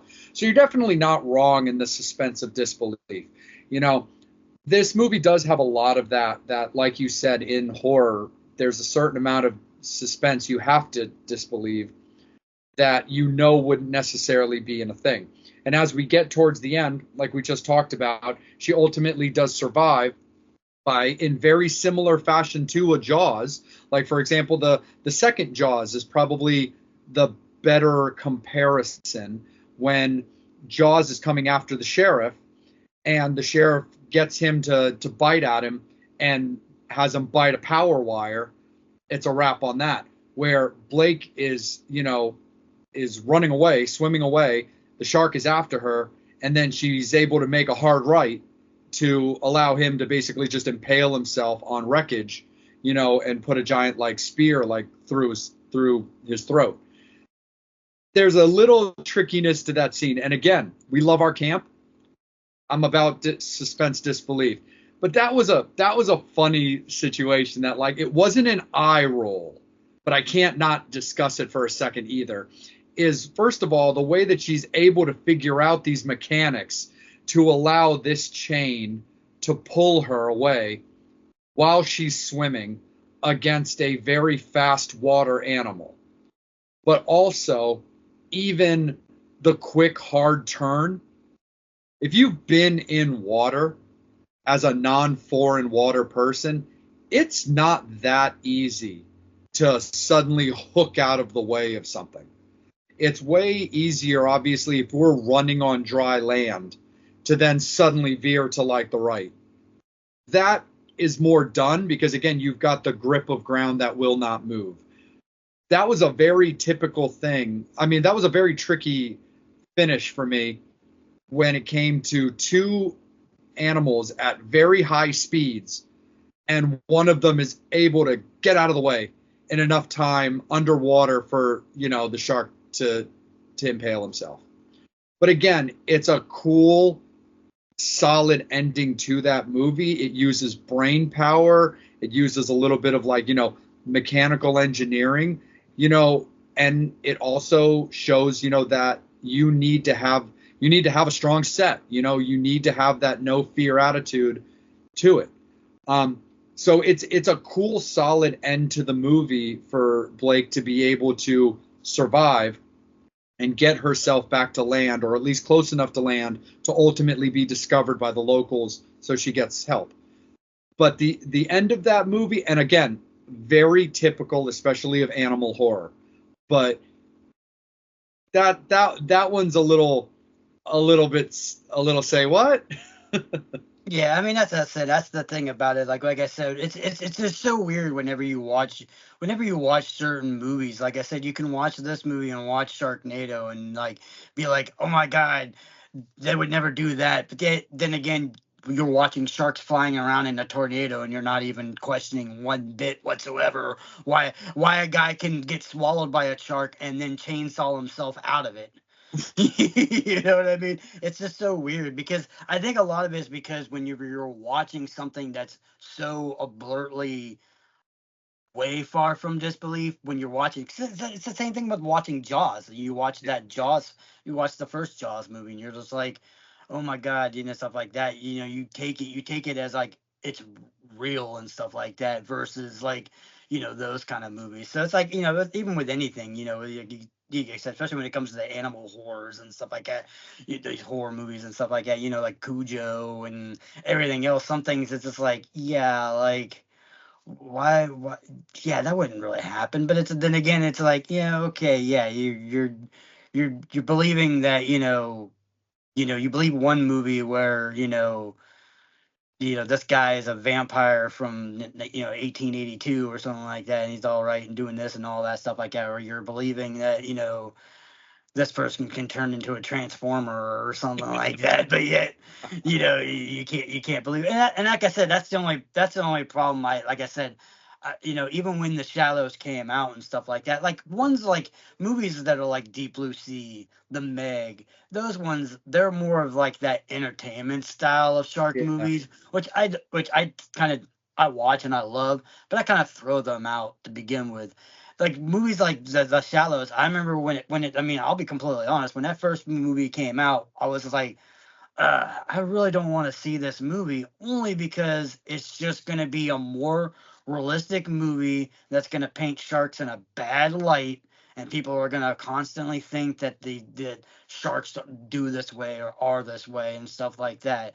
And it's like I said, sometimes it's sometimes these movies are entertainment, but it does a lot. I mean, like I said, look at Jaws. I mean, I'm pretty sure that Steven Spielberg, if he had the choice to do it all over again, he probably would never made Jaws, because Jaws killed so many sharks. People were going around just ravagely killing sharks for no other reason than they thought that they were going to go around and kill them. You know what I mean? So it's like, a lot of these movies sometimes do more harm than other, but you got to realize, but like I said, you got to realize, and then you got ones that, are like that. Like, I'm a huge fan of this guy that's on Shark Week all the time. His name is Paul DeGelder. A lot of people might know who he is. If you've ever watched any Shark Week, he's a bald-headed guy who was in the military, who got dropped in the water with a bunch of bull sharks and got his arm and his leg taken off by bull sharks, and is like the 100% advocate for shark conversation. He's always trying to save sharks and stuff like that. He's like, yeah, I got dropped into their territory. You know what I mean? I don't blame the sharks whatsoever. I was in their habitat. You know what I mean? He's like, never once have I ever got mad at a shark and thought that like it didn't stop me from going. And that's what I like about even in this movie. You know what I mean? At the very end of the movie, she's going and taking the sister out, and she's still getting into the water and stuff like that. Where I like that, where it's got that, at least it's got that positive end into it. Where some of these shark movies, it's like, yeah, I'm not gonna go anywhere near water again. Especially like we talk about with Brody, he doesn't like water to begin with, and yet now you're gonna be in a town that's a water town, so it's probably not the best place you could have moved somewhere else, instead of being in a town that's a water town and stuff like that. So I do like at the end of the movie where it shows that even though she had this mishap and she survived, she's got her shark scar, or her souvenir for playing the game and stuff like that, that she didn't deter it. And I like those kind of movies where they had that one about that came out a couple years later, I think around the same time The Shallows, but based on the true story of the girl surfer that got her leg. Soul Surfer.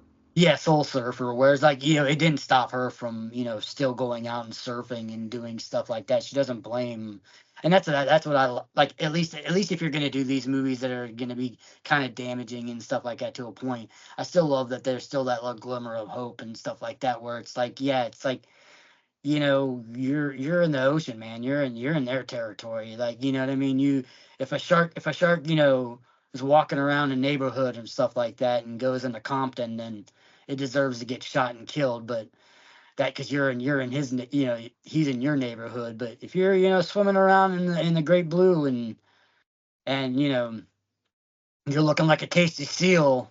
Yeah. Hey, man. And also, Devil, I think one more final thing too before we get into the obituaries that I think is also just worth saying as well. I also think it's also worth keeping in mind too is it's movies that you've seen many times or multiple times. Like, I've seen The Shallows multiple times. I've seen Deep Blue Sea many, many times. I think it's also something worth that sometimes you have to keep in mind too, that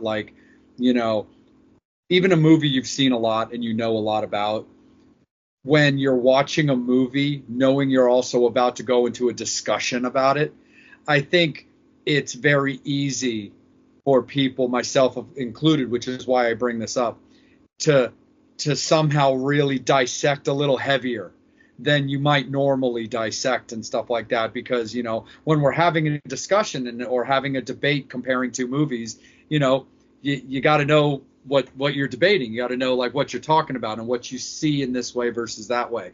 And I think that's also just simply something to keep in mind there too, where there is, like we said multiple times, that suspension of disbelief, but also knowing what makes sense versus what doesn't, but also kind of understanding that there's a certain amount of we're understanding that well, it's one thing for us to just make idle chit chat about a movie we just walked out of the theater watching, versus watching a movie that we know we're going to have a deep dive discussion about.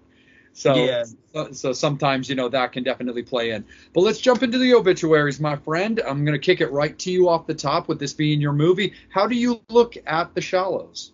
Yeah, I mean, getting into the obituaries and getting into this movie and stuff like that. You talked a little bit about the CGI, and yes, with the Shallows, I do agree that it's the it's a little hard to the shark's a little bit harder. You can definitely tell it's CGI, but if you got to realize, think back of all the shark movies, especially even nowadays, even now movies that are like logistically real looking shark great white movies.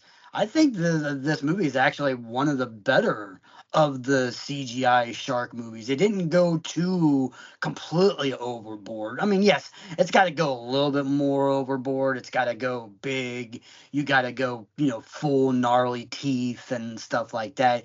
You got to have that. I mean, that's the epitome. Unless, like I said, unless you're doing Jaws where you're making like an animatronic and stuff like that. But even the world's greatest artist in animatronic is not going to make a shark good enough to look realistic nowadays versus stuff like that. You can, and even like I said, some movies now use part that like with Deep Blue Sea. I mean, there were parts where the sharks that were moving around in the surface of water were just animatronics in water and stuff like that. So I mean, you can kind of splice a little bit of that. But like I said, I mean, overall, like I said, I mean, it's tough. You're always gonna, unless you have a real great, unless you're using footage of real great white and splicing it into a movie where people are getting attacked, and like you see this shark go after kind of after her, and Blake's swimming, and then you see the shark, unless you're this part here, the shark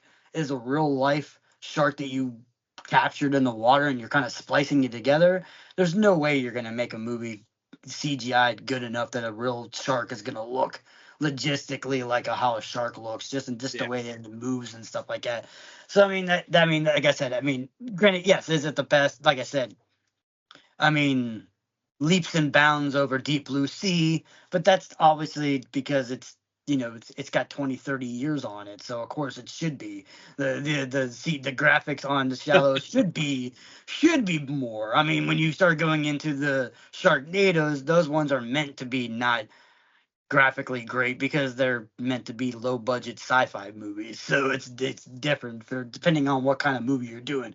Like the Megalodon and stuff like that. Those ones are going to be a little bit more. Where you have like you have the Meg, they're going to spend a little bit more money because it's a Hollywood budget movie. So Yeah. that's going to be that. But if you go and see all these like Great White versus Crocodile Part 17 on sci-fi. Of course, the Great Whites and the crocodiles are going to look like horrible because they have a $5,000 budget versus a couple $1 million budget. So it's like, how do you make a $5,000 CGI crocodile? I don't know, but it's gonna look like shit. So But we're gonna get it done. we're gonna get it done anyway. But that's what I like. But that's what I like about this movie. Like I said initially, like when I said I'm not a huge I never was a huge Blake Lively person to begin with anyway. And I no disrespecting to her. She's just in movies that I particularly don't really watch very much. She's in the Yeah. the romance comedies and like that kind of stuff where but I thought she played really well. Like she kept my attention the whole entire time.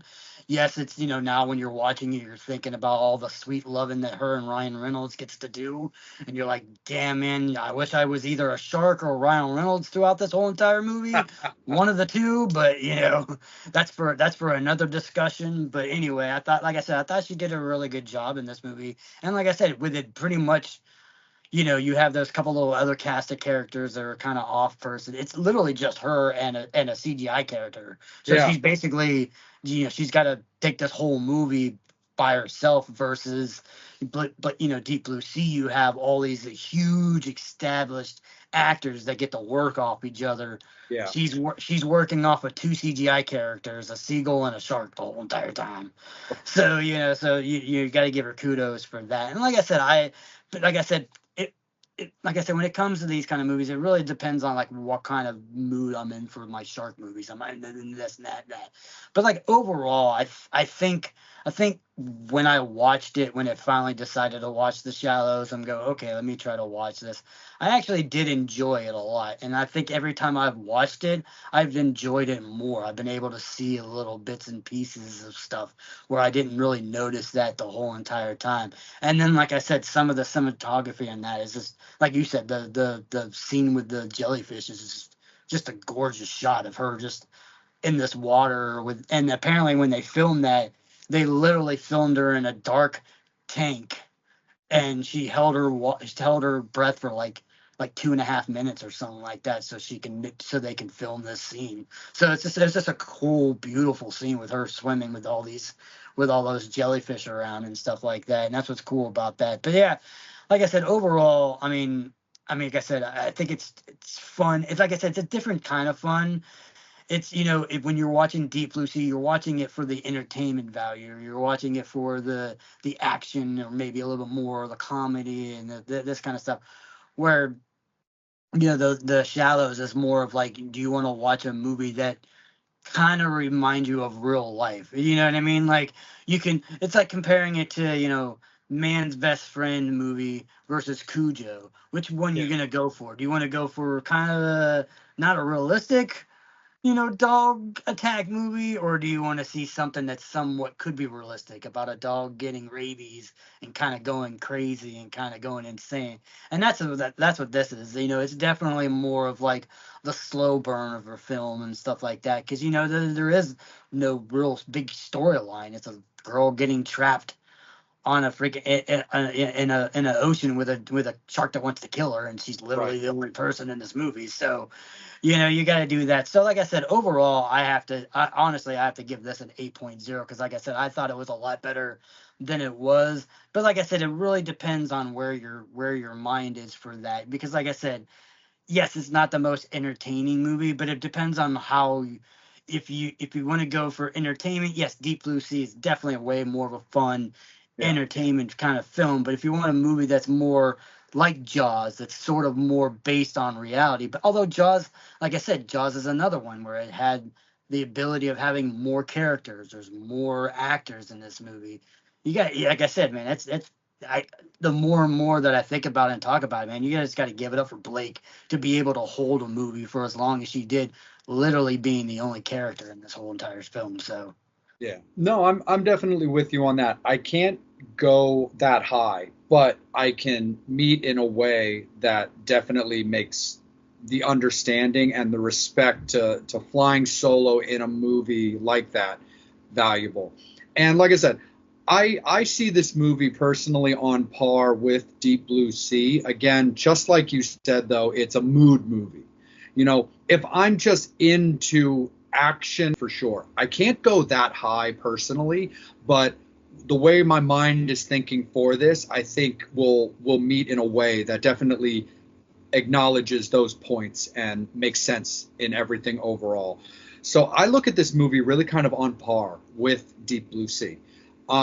With Deep Blue Sea, if I want that entertainment value, so much going on, a little bit of camp, some comedy, but also just some overall just kind of cool features, I'm going to go with Deep Blue Sea, all the way from the corpse splatter scene to the guy getting his arm bitten off to just the little kind of kookiness that movie has, mixed with a very solid cast. Now, when it comes to The Shallows, just like you said, it is that slow burn to it. It is the way that it's designed. And Blake does deserve a lot of credit for really being the solo character, and the focus of this movie and making it realistic, but making it at least believable, knowing that, of course, like we discussed, certain, disbelief has to be suspended for that. And she does deserve that kind of acknowledgement. Just like you, I'm not what you would call a Blake Lively fan. Nothing personal to her. She just like you, she doesn't do the kind of movies that I gravitate to. Doesn't make her a bad person. Doesn't make her a bad actress. Just not somebody who's consistently enough on my radar. So when it comes to this movie, I give it a 7 personally, because it's right there with me for Deep Blue Sea. But if I'm feeling something more like storytelling wise, with intricacies that are put in for everything to make sense. That's what I like about The Shallows. And if I want my action, my camp, my blood splatter, I've got Deep Blue Sea for that. So 7 is where I give it. But I do find a solid meet in the middle for us is good for this movie, because you do make a lot of really excellently valid points when it comes to it. And the fact that having a solo performance also in a movie that wasn't straight to DVD, it still was a Hollywood movie that got a worldwide release. So there's a certain amount that you have to understand and keep in mind, that there's a certain amount of like judgment that could happen, being that you don't have a cast in your movie. So I find it a 7 for myself, and I know that you give it an 8. So what do you think is like a 7.5? It's just like a solid score for it. Are you down with that, my friend? Oh yeah. I mean, like I said, I definitely agree. And like I said, both movies, I mean, I think are ultimately just as good as each other. Like you said, I think they're basically on par for each other. It just depends on which half of your needs to be met. Was it the entertainment side of it, or do you want to go more realistic, more maybe even, I would even say scary? Because like I said, Deep Blue Sea is not a scary movie at all. There's No. never one part of that movie where you're like, oh my God, this is scary. But the whole entire time you're watching this movie, you're like, oh my, you're kind of sort of in it with her the whole entire time. Like, oh my God, if she puts her toe back, if she's going, when she's going for like the GPS thing, you're like, oh, don't go for that, girl. Like, fuck that GPS thing. You're like, Yeah. there's a shark right there. And you're like, the whole entire time, you're like, oh, like I said, even if you've seen it before, you never really know when the shark's gonna come up again. Like, Yeah. is the shark gonna come up then? So you're like, it's got that, gives you that like suspense kind of scariness with it. Where, like I said, you know, Deep Blue Sea is more of like the fun, I'm gonna Yeah. have entertainment side of it. Yeah, so definitely. I mean, like I said, they're definitely two different movies. It's the reason why whenever you chose Deep Blue Sea, that's why I went more of like the opposite side versus like going two movies that are very similar. Because like I said, if there were two movies that were very similar together, then it might be, we might have probably played it a little bit different. But I like the, because like I said, it's two different types of shark movies. You know what I mean? It shows, different sides of it and stuff like that to me. Where, like I said, they're both entertaining. Like, yes, I mean, and personally, if I'm gonna watch any movie 10 times a year, I'm probably gonna watch Deep Blue Sea 10 times a year versus watching Shallow 10 times a year. You Yeah. know what I mean?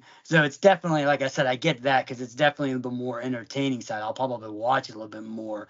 But when I want to watch a good, serious, okay, that, and like I said, I was, the Shallow's biggest critic to begin with. I was like, fuck wanting to see this movie. You know what I mean? Oh, it's just gonna be, persecuting freaking sharks again and stuff like that. And then, like I said, the more and more I watched it, the more I loved it. So that's what I said. So I mean, that's my plea. I know how much I know how much Miss Vamp loves her Deep Blue Sea, but have Miss Vamp watch The Shallows again and watch it as, because I know that she's a shark person. Have Yes. her watch it as like, get the entertainment value of sharks out of your mind and watch it as like, as a shark lover. I can almost guarantee that she'll probably like it a little bit more than she did, in the beginning. Because like I said, yeah, because that's how I felt too. Because I was like, yeah. So, and Yeah. watching it as a shark, person, because like just like myself, I'm a huge Shark Week person. I'm a huge advocate of shark, saving as much sharks as we can possibly save. And I love my sharks, and I love my water alpha monsters and stuff like that. I mean, and like I said, that doesn't mean I don't like watching, a good shark attack and watching movies and stuff like that, where, it's gonna go a little crazy. I mean, I love my horror too, so I gotta have a little bit of both. But you know what I mean? I still feel like, if you watch The Shallows and you take away that entertainment value and you're watching it as like a movie, it doesn't have the impact of Jaws, but it reminds me of like a Jaws for the newer generation and stuff like that to it. You know what I mean? And like I said, Blake Lively, the scantily clad throughout half the movie isn't too bad. I mean, like we said, Ryan Reynolds. I either want to be Ryan Reynolds when I come back or a shark, one of the two. So we'll have to make the Shallows too. Absolutely, I'll 100%. be I'll be I'll be a shark. You'll have the shark hat. Yeah, yeah. Your hat will be a fin. My hat will be like a shark's fin going after Blake in the Shallows too. Watch out for it. It's coming soon. Sorry, Ryan, but it's gonna happen. Absolutely. Sure, man. Definitely. So Fangs and Infernos, that's the way it's going to be. This was a great one for us, So for the Vampire and Devils podcast's version of Shark Week, we are going Victory to the Devil. A 7.5 for the Shallows takes out Deep Blue Sea at a 7.0. It's a great one as always, and we hope you guys enjoyed, and we can't wait to get back for some more discussions. As always, so much love and support and appreciation goes to our partners and our sponsors of the Vampire and Devil podcast, and make sure that you're going over to rockinhorror.com under the Vampire and Devil collaboration for all of your Vampire and Devil merch. Horns up. Fangs out. Devil, my friend, I think it's time that we spill the tea. Brutalities. Vampire and Devil podcast couldn't be more excited, more humbled to let you all know that we have partnered with very dear friends of ours for a long time in Brutalities. And there's so much great stuff, so many flavors, so much to enjoy, and we're going to talk to you a little bit about it. Isn't that right there, my friend? Oh yeah, we like it hot. Of course the Inferno likes it hot. Do you like the hot tea? Well, you might as well get some brutality. Yeah, horror movies, puns, rock and roll, brutality's got it all. Absolutely. When it comes to the vampire, you know that he's going to absolutely gravitate towards that Nosferatu or that Nosferatu brew. Absolutely a favorite of mine. And we got to show a little bit love to, by all means, the biggest franchise in horror right now. That would be Terrifier. So Brutalities has brought you Terrifier. But that's just from the vampire. The devil has some favorites of his own. Oh yeah, do you like the movie Pumpkinhead? Well, how about a little pumpkin bread for your throat holes? And like I said, with the rock and roll fans and the horror fans, Wednesday 13 fans, do you like Wednesday 13 and tea? How about a couple of those? With the Summertime Suicide and a couple other ones too. So if you like Wednesday 13 and you like the tea and you like the brutalities, go to the website. Absolutely. And so, of course, we like to look out for those that look out for us. We love you, Fangs. We love you, Infernos. But as a courtesy from Brutalities to be bestowed on you, we have that Vampire and Devil coupon code, don't we, my friend? Oh, yeah. You want to save a little dough, little cheddar, maybe buy some more shit? Go on the line, Brutalities, type in Vampire and Devil, and you get 10% off your order. Oh, yeah. Oh, yeah, definitely. So it's getting into the chilly weather. People need to warm their bones. They need to warm what little skin they may or may not have. But Brutalities is the way to get it done. So that's the way it's going to be, because Vampire and Devil said so. Hands up. Thanks out.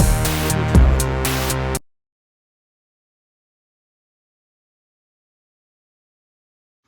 All right, Fangs. Let's have a little discussion, shall we? Let's talk about a brand new Coffin Nails. We're going to talk about 2015's Dracula Reborn.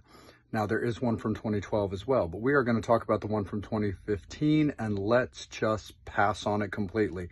This movie is a 4. A 4 is all it's going to get. It was lucky that I got through it. It's just not well executed. The storyline is good about journalists traveling through Paris to Transylvania in order to learn about Dracula and where he came from and all that kind of stuff. The concept is proper, but the execution is just not good. They fuck up on vampiric lore, which I'm always going to go crazy about when they make those kind of mistakes. If it works for the story, if you design it a certain way to where you're going to make changes to vampiric lore, you have to make sure that you show your work, just like back in school when it came to math. Got to show your work. And it's not there. It's this strange little combination of like vampires, cults, druids. They try. I'm always down for people's personal interpretation, but the acting is subpar. The storyline is a little bit like cryptic. It doesn't really show you where it's going and why. It just kind of throws things to the wall and sees what sticks. So the fact of the matter is it's only going to get a 4, like I said, because I made it through the movie, so I can't completely give it like a 2. because I did finish it. But the fact of the matter is it's badly executed. It's just not proper. So that's the way it's going to be. And this is forever how it shall stand.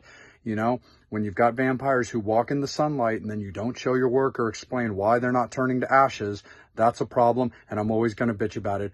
4, that's all it's going to be for Dracula Reborn from 2015. Ghouls and Fangs, Vampire and the Devil here. We got a little question for you. Devil, there's kind of a triangle, a 3-headed monster per se, when it comes to Baltimore, that I don't think people necessarily realize. We've got Edgar Allan Poe, we've got John Waters, but what else do we have? We got the Ouija boards, oh yeah. Absolutely. Starting in Baltimore way back in the day, a lot of people are unfamiliar with William Fuld and Elijah Bond, who patented, and the birth of the Ouija board was right here in Baltimore. Devil and Vampire coming at you from the Witchboard Museum of Baltimore, courtesy of our friend John Kozik, who invited us out to check it out and shoot a little conversation action to let you guys all know. Of course, you've seen on our socials that we have partnered with both museums, and we couldn't be more appreciative to John for that opportunity. So whenever you're here in Baltimore, of course, right attached to the Bazaar Oddity Shop off of the Avenue, you have Witchboard Museum Baltimore. And when you're in Witch City, USA, up in Salem, Massachusetts, that's when you get to visit the Salem Witchboard Museum. Oh yeah, if you want to see some cool stuff, see some cool boards, get some cool history, go see our boy John. Man, that guy is really awesome, man. That dude knows his boards, he knows his history, he's about preserving the society of witch boards and the talking boards and all that goodness. And, you know, we love it. We love the fact that, you know, they were going to bring in this museum here in Baltimore, so all the Baltimore fans or all your East Coast fans or maybe not as far away, going up to Salem, come out to Baltimore and check it out, you know what I mean? Because there's some cool stuff in this museum, and you got to check it out because the devil and the vampire said so. That is facts right there, my friend. Again, absolutely attached to the Bazaar Oddities shop in the Avenue in Hamden for the Baltimore established Witchboard Museum, or off of Essex Street in Salem, Massachusetts for the Salem Witchboard Museum. Horns up, fangs out.